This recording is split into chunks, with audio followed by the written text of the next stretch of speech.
그래서 7가지의 말씀을 하셨어요. 그래서 가상칠언, 이게 무슨 소리냐면 십자가에서 하신 7가지 말씀이다 해서 가상칠언 이렇게 말들을 합니다만은 오늘은 가상칠언까지는 하지 않고 십자가에서 하신 말씀 가운데 십자가에 찾아온 사람들을 내려다보시면서 하신 한마디가 있으셨어요. 주님께서 십자가에서 하신 이야기는 전부가 우리를 향하신 말씀입니다. 믿으시기 바랍니다. 진리는 예수 그리스도밖에 없습니다. 믿으십니까? 우리는 믿음의 확신을 갖고 어떤 환경이 힘들고 어렵다 할지라도 믿음이 흔들리지 말고 견고한 믿음에서 반석 같은 믿음을 갖고 끝까지 예수를 따라가야 함을 잊지 마시기 바랍니다. 마태복음, 마가복음, 누가복음, 요한복음, 사복음서가 뭐예요? 마태복음, 마가복음, 누가복음, 요한복음 4가지 복음서를 4가지라 해서 사복음서라고 얘기를 합니다. 여기서 더 보탠다면 마태, 마가, 누가는 같은 관점에서 봤다서 공관복음이라고 말을 합니다. 요한복음은 조금 달라요. 이건 신학적으로 우리가 이제 신학생들이 배우는 거지만 우리도 알아야 돼요. 삼성중학교 성도라면 그 정도는 알아야 되지 않느냐 하는 거죠. 오늘 혹시 들었어도 잊어버리신 분은 다시 한번 참계시기 바랍니다. 한결같이 그 사복음서에는 예수님께서 십자가에서 고난당하신 사건들을 다 내용대가 기록이 되어 있어요. 그런데 그 기록된 내용들을 마태복음부터 정리를 하면 어쩌면 하나님께서는 이렇게 정교하게 십자가의 사건에 있어서 7가지를 말씀하셨던 이 내용이 뒤죽박죽 이렇게 기록된 것이 아니라 퍼즐을 맞춰 놓은 것 같이 너무나 정교하게 기록이 되어 있다는 사실이에요. 나중에 또 한번 제가 이제 또 구체적으로 짜 맞춰서 또 말씀을 드릴 기회가 있을 것입니다. 마태복음에 기록된 십자가 사건에서 나타나는 예수님의 말씀과 마가, 누가, 요한복음의 순서대로 기록이 되어 있다고 볼 수가 있어요. 그 7가지 하신 말씀 가운데 십자가 밑에 와 있던 사람들에게 유일하게 하신 최초의 말씀을 오늘 살펴보는 것입니다. 그래서 요한복음 19장 26절 오늘 본문 말씀 27절하고 보면 예수님의 십자가 현장에 찾아왔던 사람들 가운데 오늘 그 모친과 이모와 글로바의 아내 마리아 막달라 마리아가 섰는지라 이렇게 시작을 합니다만은 그 현장에 찾아왔던 사람들 가운데 예수님의 육신의 어머니 마리아가 있었습니다. 어머니 마리아에게 하신 말씀이 여자여 라고 부르십니다. 왜 여자라고 부르셨을까요?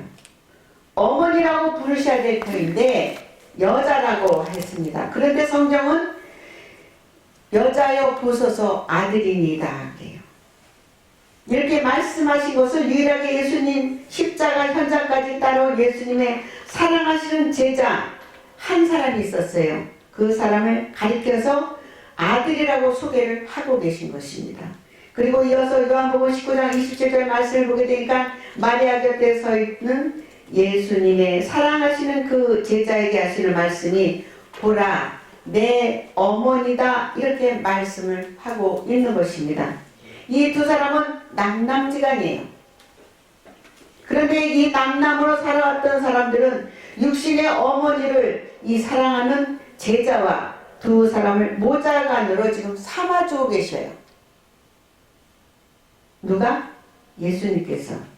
그 사랑하는 제자가 여기는 사랑하는 제자라고 나왔지만 신학자들도 말하고 모두가 사도 요한을 가리킨다. 이렇게 말들을 하고 있습니다. 왜 이 말씀 알고 계셨을까요? 마태복음에 기록된 예수님께서 십자가에 하신 한 가지를 기록하고 있는데, 그 말씀 먼저 7가지 전체를 살펴보면 이 말씀을 듣는 가운데, 하나님은 이 땅에 오셔서 그분이 빌립보서 2장 6절 늘 말씀드리듯이 본체 근본 하나님의 본체 되시는 분 예수 그리스도이신 그분은 오직 진리는 그분밖에 계시지 않고 날 위해 십자가에서 고백하시는 이 7가지가 전부 나에게 주시는 그러한 말씀이라는 것이에요. 마태복음 27장 46절 보니까 십자가에서 달리신 우리 예수님은 십자가에 달리시기 전에 가시로 멸관을 만들어 쓰셨어요. 당신이 쓰신 게 아니죠. 강제로 씌웠습니다. 그 가시는 우리가 생각하는 텐자 가시가 아닙니다. 장미 가시가 아닙니다. 그 정도 가시가 아닙니다. 손가락 마디 한 정도가 많을 그러한 가시가, 부러지지도 않는 그러한 가시가 수십 개가 박혀서 면류관이 되어서 예수님의 머리에 강제적으로 씌워서 그거를 콱 눌러버렸던 거예요. 여러분들 그거 쓰면은 여러분들 소리부터 질렀을 것입니다.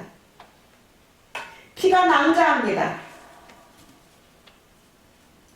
그래서 온몸에 피가 범벅이 되어버렸습니다. 3시간 동안 십자가에 달리신 우리 예수님은 눈을 뜨실 수가 없어요. 피범벅 때문에. 이마에서 주룩주룩 흘러가는 그 피 때문에 눈을 뜨실 수가 없어요. 거기다 주먹으로 사람들의 얼굴을 때렸습니다. 얼굴에 퉁퉁 부으셨습니다. 침을 뱉었습니다. 입술이 터져서 피가 이제는 말라버렸어요. 등어리는 수십 개의 채찍으로 맞으셨어. 그 채찍 끝에는 낙덩어리 또는 짐승의 뼈 조각으로 만든 낚싯바늘 같은 것을 달아놨어요. 그래서 한번 채찍으로 때릴 때 온몸을 휘감고 풀어질 때는 살점을 뜯어냅니다. 그래서 몸에서도 피가 흐릅니다. 살점이 뚝뚝 떨어지고 피가 낭자한 것입니다.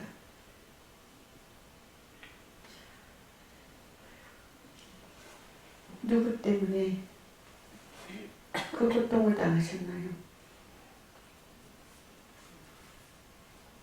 옆구리는 창으로 찔려졌어요. 손가발에는 대못으로 박아버렸습니다.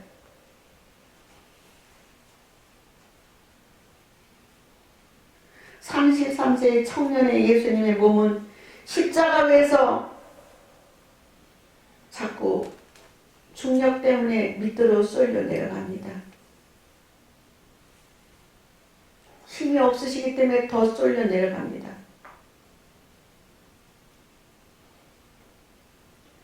이런 고통 가운데 계실 때 마태복음 17장 46절에 예수님께서는 하늘을 향하여 절규를 하셨습니다. 엘리 엘리 라마 사막더니, 이 말씀은 나의 하나님 어찌하여 나를 버리셨나이까. 예수님의 고백하시는 이 내용이 무엇입니까? 아버지 왜 나를 버리셨습니까? 주님의 이 고백은 어떤 것일까요? 그러기 전에 에베소서 5장 2절을 말씀하십니다. 주님께서 나의 하나님 어찌하여 나를 버리셨나요? 이 말이 어떤 의미를 가지고 있는지, 그리스도께서 너희를 사랑한 것 같이 너희도 사람 가운데 행하라. 그는 우리를 위하여 자신을 버리셨다 라고 말씀하고 있습니다. 에베소서 5장 2절의 말씀에 이 사랑이라는 말씀은 바로 아가페 사랑인 것입니다. 아가페는 어떤 사랑입니까? 주는 사랑입니다. 헌신적인 사랑인 것입니다. 다 내주는 사랑이에요. 자신을 버렸다라고 말씀을 하고 계시는 것입니다. 누구를 위해? 누구를 위해서 버리셨나요? 바로 죄인된 우리를 위해서 버리셨습니다. 주님께서 말씀하시는 그리스도께서 너희를 위하여 우리를 사랑하셨는데 너희도 사랑 가운데서 이렇게 하나 말씀하시는 이 아가페의 사랑, 나의 하나님, 나의 하나님 어찌하여 나를 버리셨나이까? 이 말씀은 나는 이 땅에 와서 저 개인된 모습을 버려져야만 했다는 것. 그런데 누가 버리게 하셨습니까? 하나님 아버지께서 이 땅에 독생자 예수 그리스도를 내려보실 때 온 인류의 죄를 대속하시기 위해서 십자가에 내어 주셔야만 했던 것이었어요. 한마디로 말해서 하나님 아버지께서는 독생자 예수님을 버리시기 위해서 이 땅에 보내신 것이죠. 십자가에 버리셨어요. 그냥 땅에 버리신 게 아니에요. 십자가에 버리셨습니다. 그리고 죄인된 우리를 사주셨습니다. 오늘 이 고백은 무엇을 말씀하십니까? 나의 하나님, 나의 하나님 어찌하여 나를 버리셨나이까? 이 말씀은 하나님께서 버리신 것은, 십자가에 달리신 것은 바로 죄인된 우리를 위하여 하나님께서 독생자 예수 그리스도를 버리셔야만 했던 것이에요. 그 축복의 주인공들이 지금 여기 나와 앉아 있는 것입니다.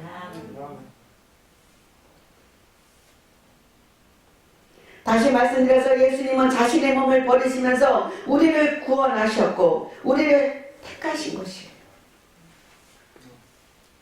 그래서 에베소 1장 4절을 말씀하십니다. 창세전에 누구든지 그리스도 예수 안에 있는 사람을 택하시기로 예정되었다고 말씀하고 계세요. 저와 여러분을 택함받은 사람임을 믿으시기 바랍니다. 누가복음 23장 34절 말씀에 하나님께서 독생자 예수 그리스도를 이 땅에 내려보내셔서 십자가에 못 박히시게 하시고 십자가에 나의 하나님, 나의 하나님 어찌하여 나를 버리셨나이까? 라는 고백 후에 누가복음 23장 34절에 십자가에서 주님이 하나님을 향해서 하시는 말씀이 아버지 저들의 죄를 사하여 주시옵소서.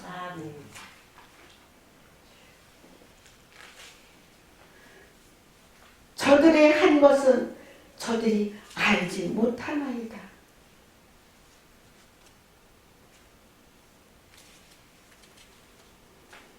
지금 이 말씀할 때 조는 분은 어떤 분인지 이해가 안 됩니다.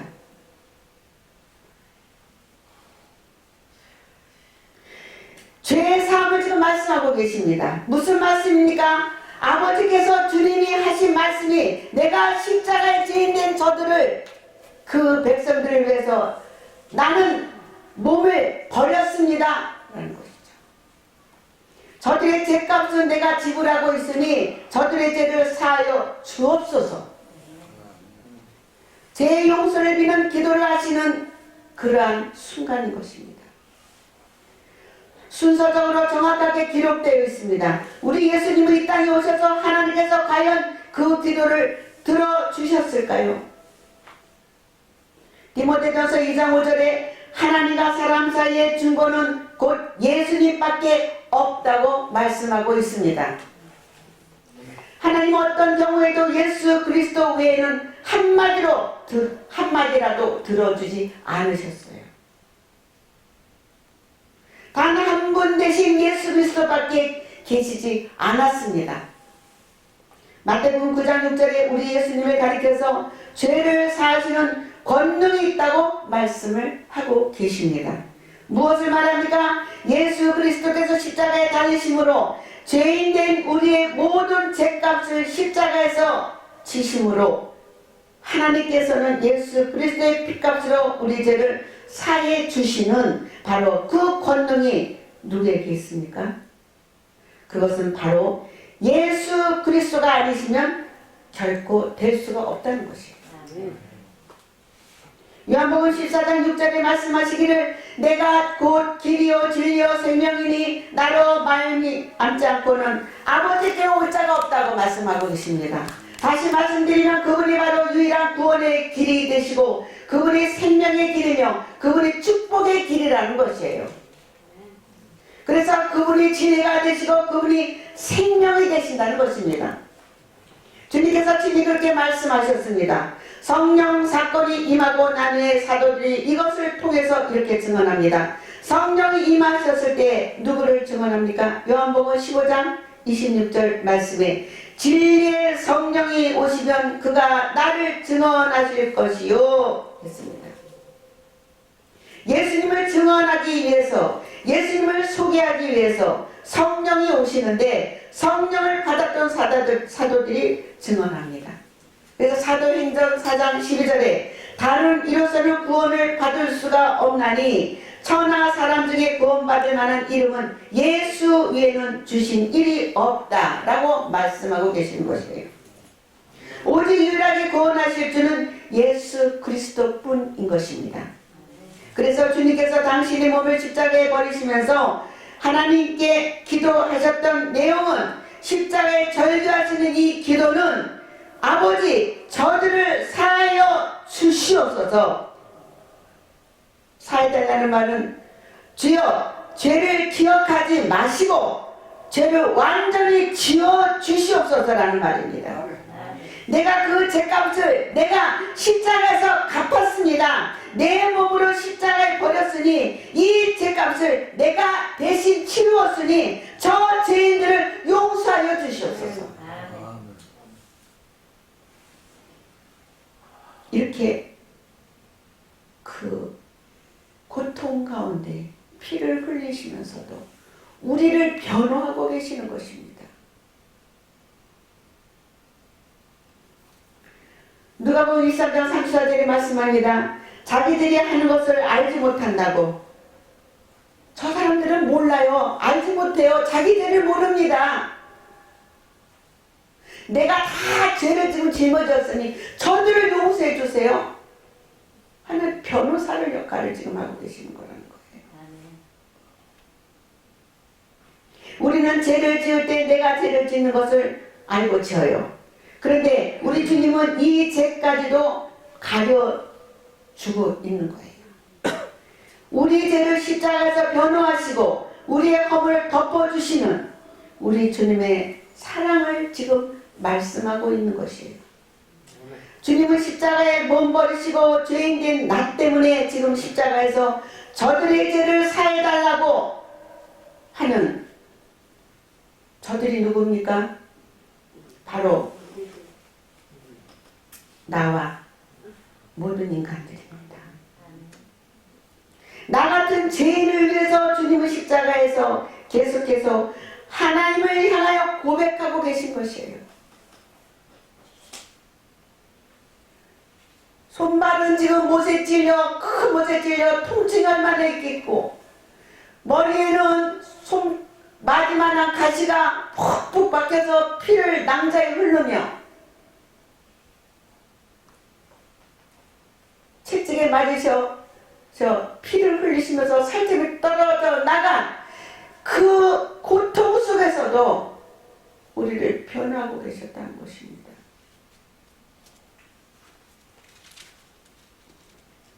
또 십자가에서 하신 말씀은 누가복음 23장 42절에 예수님 십자가의 양옆에 두 개의 십자가가 세워져 있어요. 이 두 개의 십자가는 강도 두 사람이 지고 있는 십자가입니다. 그들은 십자가에 달렸어요. 그러나 그들은 못 박힌 십자가가 아니에요. 흔히들 말하기로 우편 강도가 구원받았다고 말하지만 그러나 성경에는 우편이란 말은 없습니다. 단 한 가지 한 강도가 예수님께 고백했다라고 써 있어요. 누가복음 23장 42절에 보니까 예수여 당신의 나라 임하실 때 나를 기억하소서 라고 한 강도가 말을 합니다. 이 고백은 어떤 고백입니까? 예수여라고 하는 이 말은 그 자체가 구원이라는 것이에요. 당신의 나라에 임하실 때 당신 나라가 어디예요? 천국. 하늘나라입니다. 이 강도는 정확하게 예수님은 누구신지 죄인이지만 강도였지만 예수님 누구시길 아는 사람이에요. 나의 구원이시여 당신의 나라 즉 천국에 임하실 때 나도 그곳에 있게 하여 주시옵소서. 진실된 고백을 지금 하고 있습니다. 이 고백 속에서 한 강도의 베개가 있고 이 강도가 주님을 영접했으며 그는 주님과 함께 천국에 자신도 있게 해달라는 그러한 고백을 지금 하고 있는 것입니다. 이때 주님 말씀하십니다. 내가 진실로 너에게 이르노니 오늘 너는 나와 함께 낙원에 있으리라. 할렐루야. 오늘 이 말씀이 나와 무슨 상관이 있겠습니까? 우리는 강도 같은 사람들이에요. 내가 그 십자가에 매달려 있는 그런 강도인 것입니다. 그런데 첫째는 7가지 십자가 사건 가운데서 일어난 주님의 몸은 십자가에 버리시고 두 번째는 우리 죄를 사해달라고 기도하시는 하나님 앞에 내 죄값을 우리 주님이 치르신 사건을 말씀하시면서 세 번째는 한 강도의 이 영원 구원은 곧 무엇을 말씀하냐면 우리를 향하신 바로 내가 그 자리에 있다는 사실이라는 것이죠. 예수님이 십자가에서 마지막 운명하실 때까지도 한 영혼에 대한 이 비전을 버리지 않으셨다는 것. 지금 날 힘들어. 난 죽을 지경이야. 네 말이 귀에 안 들어. 아니고 그 순간에도 한 영혼을 구하셨다는 사실입니다.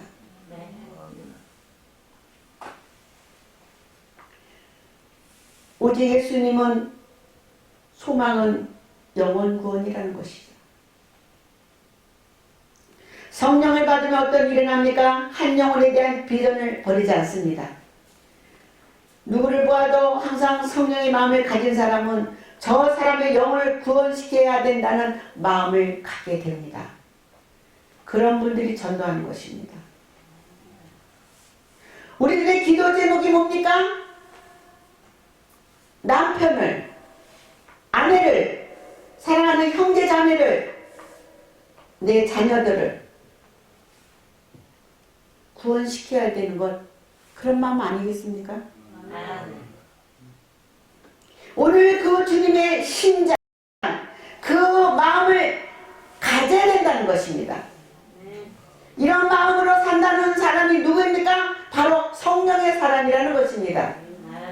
네 번째 말씀을 보면 누가복음 23장 46절에 아버지 내 영혼을 아버지 전에 부탁하나이다. 주님이 내 영혼을 아버지 전에 부탁한다는 이 말씀이 어떤 의미를 가지고 있습니까? 우리 주님이 이 땅에 오신 목적이 무엇입니까? 마태복음 1장 21절에 보니까 이름을 예수라 하라. 이는 자기의 백성을 죄에서 구원하시기 위해서 오셨다 그랬습니다. 온 인류의 죄값. 그런데 예수님께서 십자가에서 자기의 몸을 버리시면서 흘리신 그 피는 수많은 예수 그리스도 안에 있는 사람의 죄를 사해 주셨던 것이에요. 그렇다면 내 영혼을 아버지 손에 부탁한다는 것은 어떤 의미를 가지고 있냐면 예수 그리스도 안에 있는 모든 사람을 말씀하고 있다는 것입니다. 그들의 영혼을 하나님께 부탁한다는 것이에요. 즉 우리의 영혼들을 다 하나님께 부탁하고 계시는 것이에요.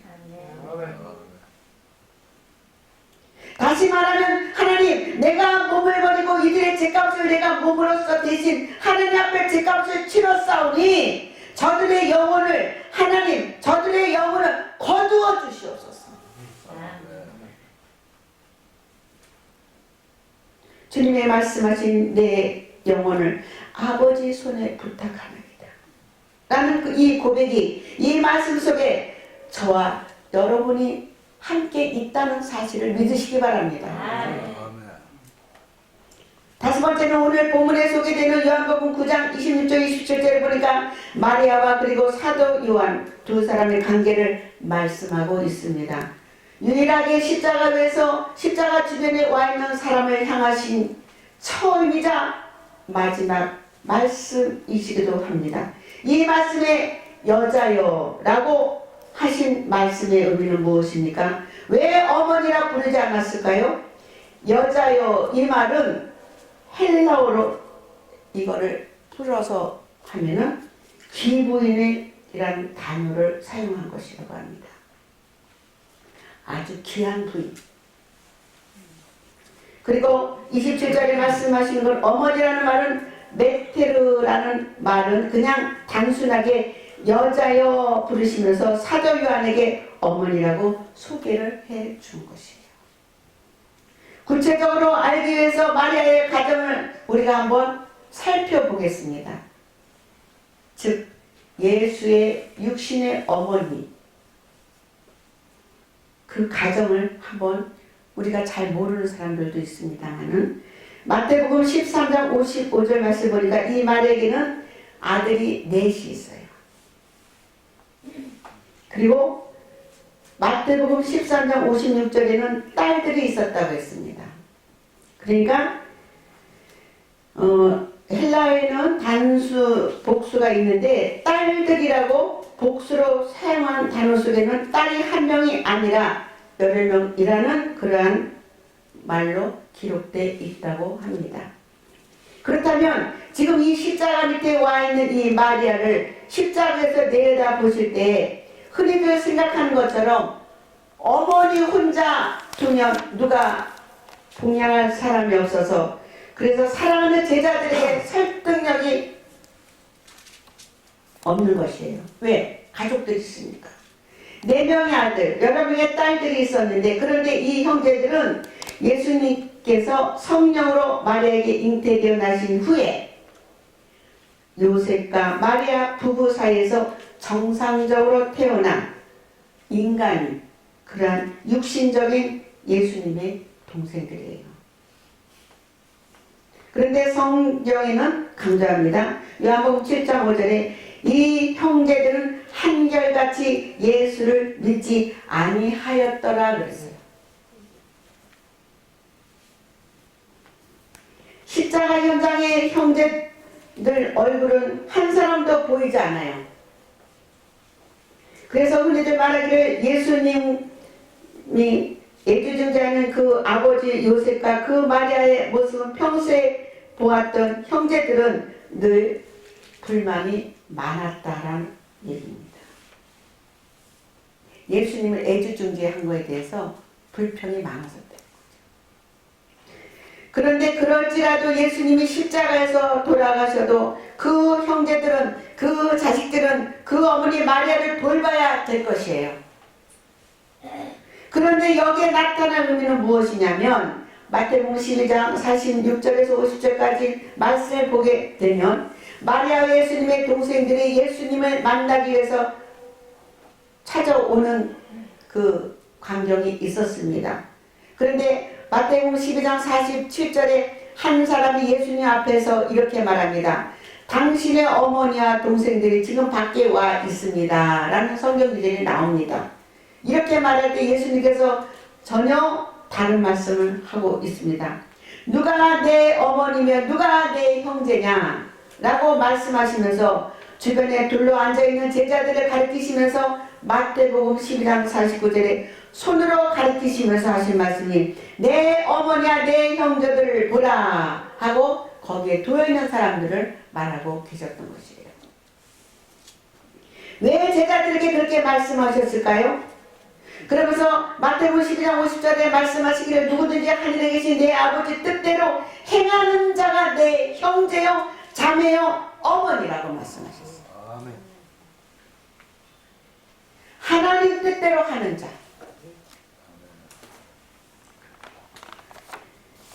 우리도 지금 아내가 됐던 남편이 됐던 자녀가 됐던 누가 됐던 지금 안 믿는 사람들은 어떻게 해요? 형제 자매가 지금 돼서 천국 갈 수가 없잖아요. 여기서 말씀하신 하늘에 계신 우리 하나님 아버지 뜻대로 행하는 자가 누굴까요? 왜 십자가 밑에 와 있는 마리아와 요셉의 남남의 관계에서 사도 요한과 가족 관계를 만들어 주실까요? 그것이 그렇게 중요할까요? 십자가 위에서 하필이면 이 처절한 고통 중에서 이제 곧 운명하실 주님이 평소에 이 제자들을 3년에서 3년 6개월 동안 늘 예수님과 동행하며 동고동락을 했던 그들, 평상시에 이미 그렇게 말씀하실 수가 있었을 텐데 평소에는 말씀을 아니하시고 지금 처절한 고통 속에서 그렇게 중요하신 말씀을 지금 몸은 십자가에 던지시고 그리고 죄를 사해달라고 기도하시고 그리고 강도 중에 그 한 영혼을 위해서 구원하시고 그리고 내 영혼을 아버지에게 부탁을 하시고 바로 일어난 5번째 이 말은 무엇을 의미를 하고 있겠습니까? 이 말씀 속에서 가장 중요한 것은 베드로후서 1장 4절에 신성한 성품에 참여하는 자가 되라. 할렐루야.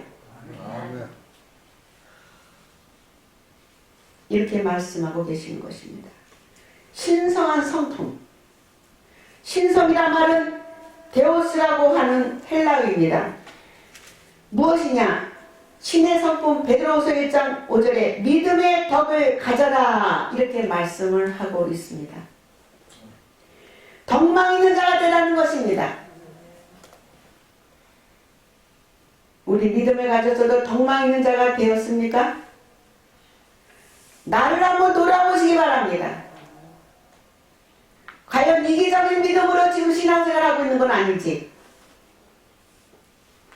과연 칭찬받을 만한 그러한 믿음으로 살고 있는 것인지? 여기 있는 사람들 다 기도합니다. 다 열심히 믿음 생활 하겠다고 하지만 나의 생활을 뒤로 돌아봤을 때 뒤돌아보면 과연 내가 덕망 있는 생활을 하고 있는지 나를 뒤돌아보시기 바랍니다. 남들에게 지금 본이 되는 신앙생활을 하고 있는지 우리 예수님이 누구십니까? 마태복음 11장 29절에 나는 마음이 온유하고 겸손한 자라고 그랬습니다. 이렇게 말씀하십니다. 이 온유가 덕을 말하는 것입니다. 과연 나는 온유할까요? 그런데 신의 성품에 참여하는 자가 되라라고 말씀하십니다. 믿음의 덕을 가지고 말씀하시면서 베드로 1장 7절에 결론적으로 말씀을 드린다면 경건의 형제 우애를 형제 우애의 사랑을 더하라 이렇게 말씀하고 계십니다. 과연 내가 얼마나 사랑합니까? 우리 주님은 손마디만한 굵은 가시에 원하지 않는 십자가를 지금 가시라며 면류관을 쓰시고 채찍에 맞으시고 손가발이 큰 못에 찔리고 옆구리에 창이 찔리면서까지 아가페 사랑을 주셨건만 과연 우리는 형제 우애를 하고 사랑을 하고 있는지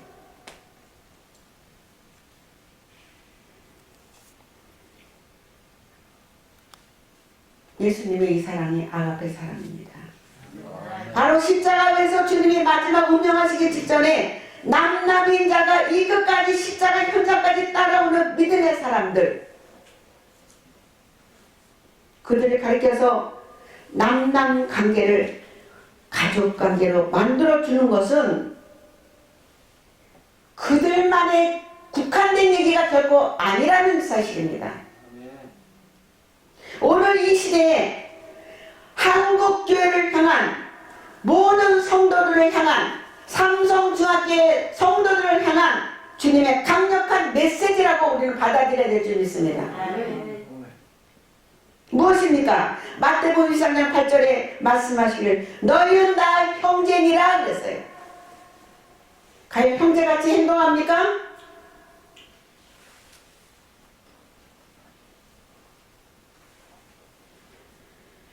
요한복음 1장 12절에 예수를 믿는 사람은 다 하나님의 자녀들이라고 했어요. 즉 남남관계를 가족관계로 만들어주는 것은 믿음 안에 있는 사람들은 다 내 자녀이며 가족이라고 하는 것이에요. 남남이 아니라는 것입니다. 주님 말씀하십니다. 우리 성전 이전하는데 하나가 되지 않고 사랑하지 아니하고 시기하고 질투하면 갈 수가 없다고 말씀하십니다.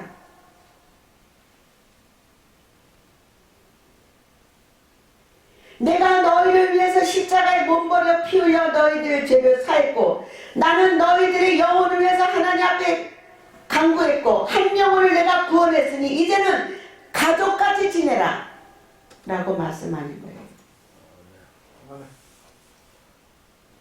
그런데 교회마다 분열이 일어납니다. 교단이 찢어지고 있습니다. 시기하고 질투합니다. 과연 주님께서는 어찌 보고 계실까요? 얼마나 괴로우시겠습니까? 물론 피를 나눈 혈육 가족들도 다툴 때가 있습니다. 부딪히기도 합니다. 그러나 가족은 한 아버지 밑에서 한 가족입니다. 우리 삼성중학교의 성도 여러분, 우리는 다 한 가족입니다. 분열하지 맙시다. 다투지 맙시다. 이간질하지 맙시다. 하나님이 하지 말라는 거 하지 맙시다. 주님이 하지 말라는 거 하지 맙시다. 성령님이 하지 말라는 거 하지 맙시다. 목사님이 하지 말라는 거 하지 맙시다. 거기에 사랑만 더합시다. 바로 하나님의 신이 성품을 가진 것이에요. 많은 능력을 가지고 많은 힘을 가지고 많은 지혜를 가지고 큰 믿음을 우리는 가져야 됩니다. 고린도전서 13장 1절에 내가 사람의 반응과 그리고 천사의 말을 할지라도 사랑이 없으면 소리라는 구리와 울리는 꽹과리와 같고 그랬습니다. 또 13장 2절에는 내가 예언한 능력이 있어 모든 빅매가 모든 지식을 알고 산을 옮길 만한 믿음이 있을지라도 내 믿음이 지금 큰 것 같다 할지라도 사랑이 없으면 너는 아무것도 아니라고 했어요. 우리 모두 십자가에 하나님이 원하시는 뜻, 그 평안, 그 행복이 우리에게 다가와야 될 줄 믿습니다. 더욱 진실한 사랑이 있어야 될 줄 믿습니다. 그래서 정말 믿음은 있지만 믿음이 정말 많은 것 같지만 결코 사랑이 없으면 아무것도 아니라는 것을 깨닫고 이 사순절 기간 동안 경건하고 온유하고 진실된 아가페 사랑의 믿음으로 지낼 수 있는 저와 여러분이 되시기를 축원드립니다. 말씀을 마치겠습니다.